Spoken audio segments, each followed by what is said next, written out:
C'est vrai qu'en cabinet, les gens qui viennent nous voir veulent du changement. Alors, on peut leur offrir du changement assez rapidement. On a pour ça toute une batterie de protocoles, mais un en particulier qui s'appelle transformation instantanée. Il s'agit pour notre sujet de fabriquer une machine pour opérer du changement. C'est-à-dire que cette machine, elle va avoir la couleur que la personne veut, elle va avoir la taille que la personne veut, elle va avoir la forme, la texture, peut-être même il y aura les odeurs, peut-être même qu'en rentrant dans cette machine, il y aura aussi les goûts de cette machine. Et puis cette machine, bien particulièrement, fait peut-être un bruit particulier, un son, peut-être une musique, je ne sais pas. Donc de lui faire créer cette machine en termes sensoriels, cela pourra aussi constituer une bonne partie de l'induction. Et puis cette machine, spécialement étudiée pour notre sujet, puisque c'est lui qui la fabrique, quelquefois les résultats sont surprenants.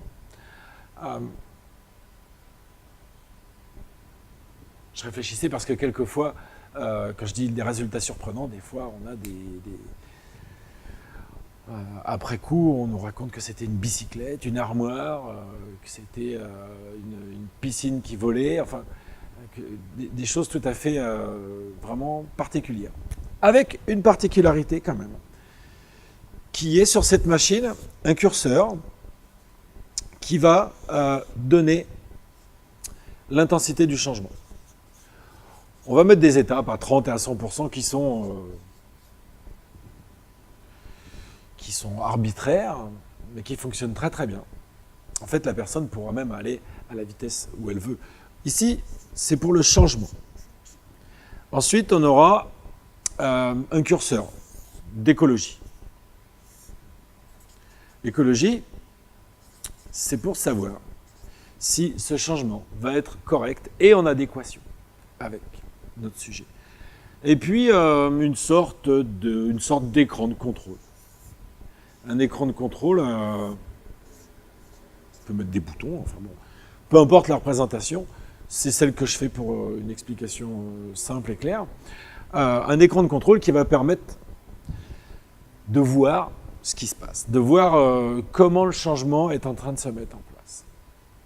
Une fois cette machine fabriquée, il va s'agir de l'utiliser.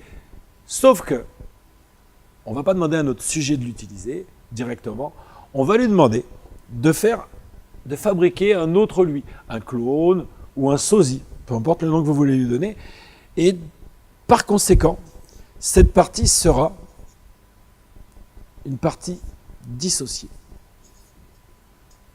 avec un sosie. Donc c'est le sosie qui va utiliser cette machine. C'est le sosie qui va aller d'abord à 30% de changement, en vérifiant les curseurs d'écologie, en regardant comment ça se passe, et puis ensuite à 100% de changement, tout en vérifiant le curseur d'écologie, que le curseur d'écologie soit au vert, et pouvoir vérifier si le changement est opérationnel. Pendant cette phase-là, notre sujet, l'inconscient de notre sujet, va regarder son sosie pour voir comment ça se passe pour lui. Lorsque tout se passe bien pour lui, il pourra prendre sa place.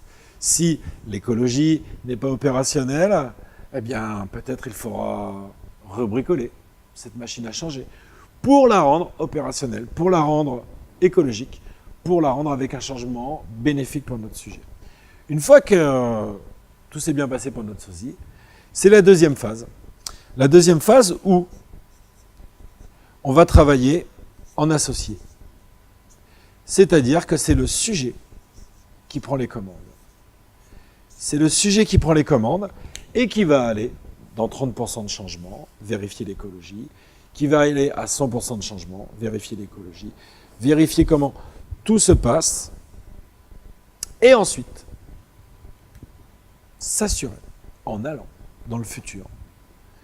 S'assurer en allant dans le futur pendant la semaine, pendant les mois, pendant les années, comment ce changement s'est installé.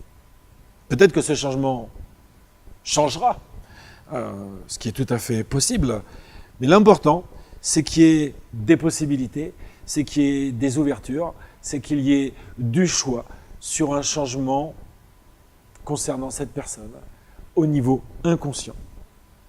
Que ce futur confortable puisse se développer de façon adéquate et en harmonie avec notre sujet.